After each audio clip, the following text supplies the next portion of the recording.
girlfriend ko, na-log out din siya bigla. Yan ang Facebook niya, bigla siyang na-log out. Akala ko ako lang. Tapos, ito naman yung, Facebook ng nanay ko, buksan ko. Ayan, yung Facebook ni nanay, ay ganun din, naka-session expired din siya. Okay, dati hindi ko nakunuha nasa baba. Pero lahat kami dito na session expired. So feeling ko sa Facebook lang ito, hintayin na lang natin. Feeling ko hindi naman siya hacking or what. Kasi lahat kami dito eh. Check nyo dyan sa inyo kung lahat kayo or pati sa ibang member ng family nyo ay na-expire din. Baka babalik din siya. Nagulat din ba kayo kasi biglang na-out yung Facebook nyo, na-log out?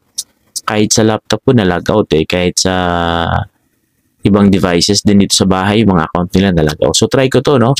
Pipindutin ko yung login kasi magla-login ako. Attempt ko ulit.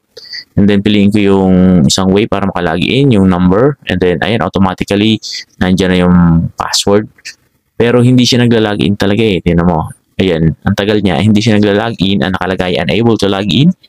Nakalagay, an unexpected error occurred. Please try logging in again. So, pag trinay ko naman siya, ganun pa rin. So, itry ko naman itong forgot password para try kung mag-take effect. Tingnan ko yung forgot password. So, kayo, itry nyo rin kung gagana. Pero, in my experience, paulit-ulit ko lang ginagawa siya. Pero, tandaan natin, no? Baka naman ito ay glitch lang ng Facebook. Kasi trinay ko yung mga kasama ko dito sa bahay. Hindi rin sila makapag-login. Bale, na-out sila automatically. So, ilang kami dito? 4. Tapos, hindi kami makapag-login pare-pareho. Ayan, so, i-deny ko lang to. And then, this one. So, i-try ko dito na ilagay yung number na ginagamit ko. I-type ko na lang siya dito. Teka lang, ito-type ko yung number na yon.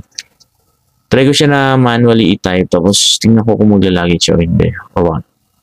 So, ayan. So, nakalagay, sorry, something went wrong. Ganon din siya. Alright, so, hintayin lang natin. Baka glitch lang ito sa Facebook.